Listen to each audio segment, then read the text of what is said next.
Hi, welcome back to my channel, it's Viola, and if you're new here, I mainly make videos that are about hair and specifically relaxed hair.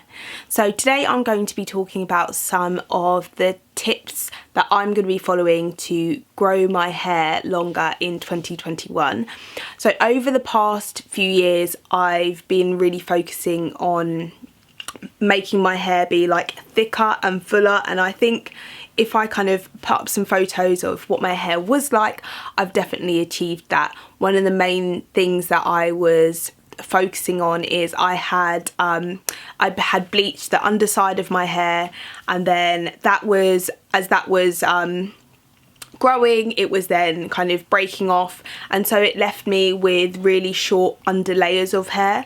I've grown my hair longer than it is currently before, like in kind of looking at pictures, so in like 2017 and 2018 I was regularly my hair was kind of around this length, I would say, but it wasn't as thick and as full as it is now. So my aim for this year really is to get that length that I had before whilst maintaining this thickness, which I think is a lot easier than kind of the position that I was in previously. So yeah, my hair was long, but there was no way for me to get that thickness. So now I'm looking to maintain the thickness and grow the length. I think it's a lot harder if you're trying to do both at the same time, basically.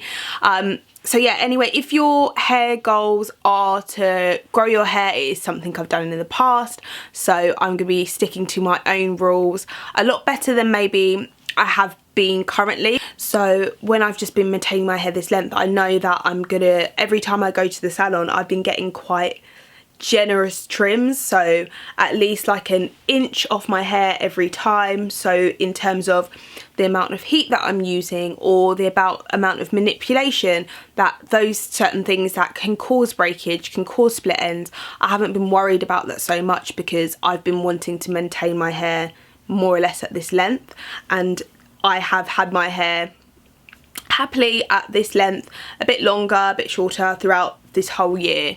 So kind of I'm looking to move forward from this now. So the things I'm going to be sticking to that worked for me really well in the past, and some of these things I already do, I'm going to be washing my hair every 2 weeks. So the reasoning behind this is that personally I like to have my hair heat styled, so I like to blow dry my hair, I like to use the straighteners on it. So by washing my hair at the most every 2 weeks, it means that I'm using the hot tools only every 2 weeks. I know that there are a lot of people who wash their hair weekly.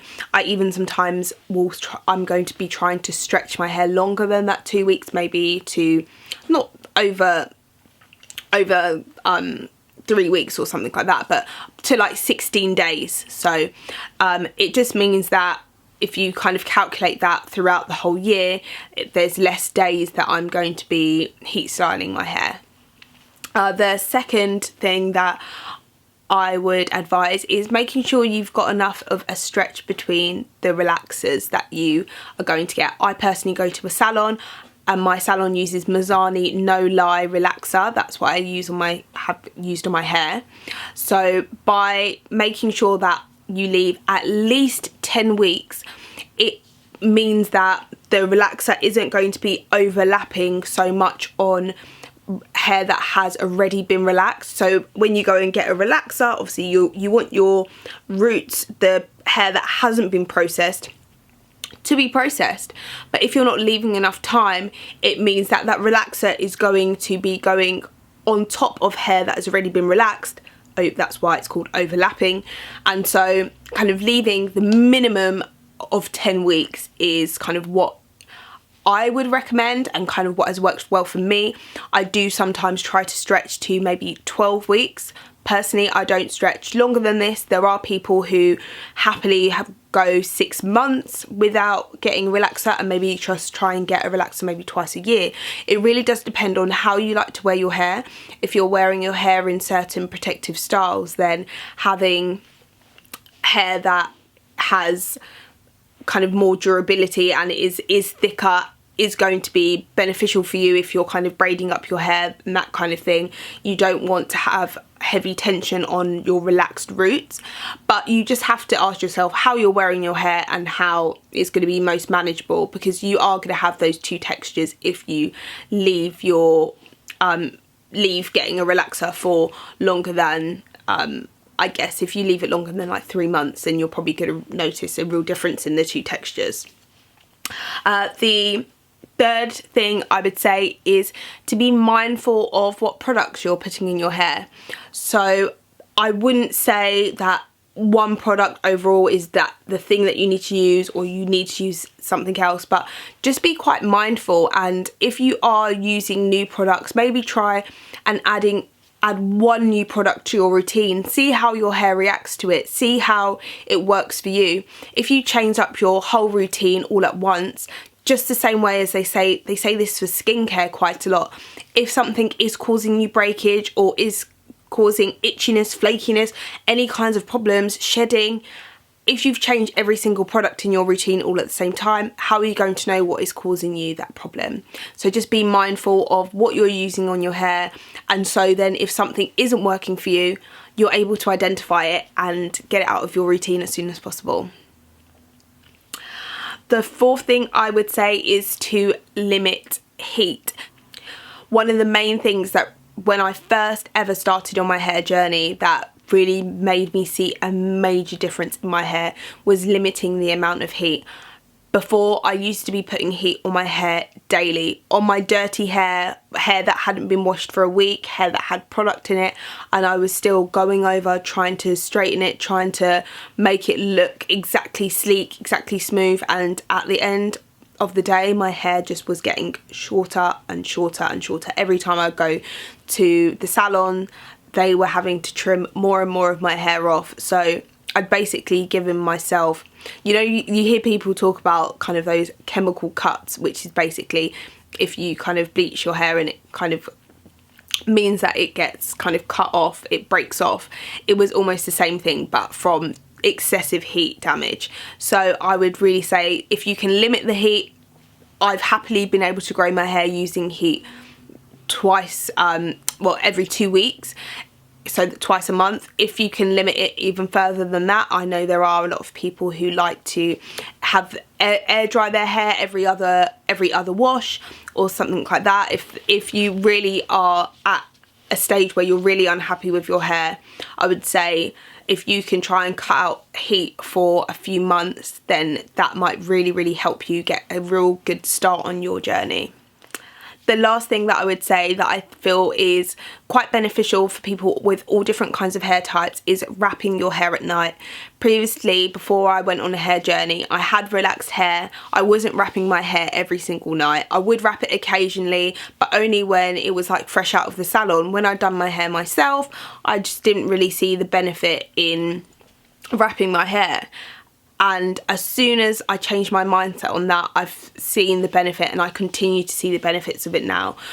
Your hair loses so much moisture at night, especially if you're sleeping on a cotton pillow.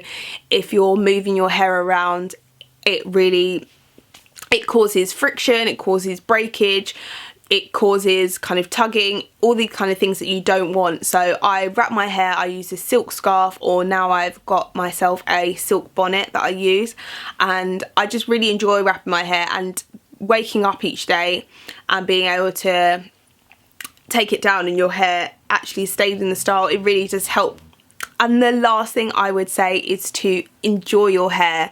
I think people often get lost a bit on a hair journey and have a goal in mind and stop actually enjoying your hair. Your hair is there as an extension of you. It should make you feel happy. It should be a fun thing. It should be something that you can experiment with, can be part of your style, and you just have to take a moment to actually enjoy the things that you're doing for yourself, all the self-care, if you're massaging your scalp or you're washing your hair, like do it with a bit of love and caring for yourself, and just enjoy being able to wear your hair in whatever style that you choose.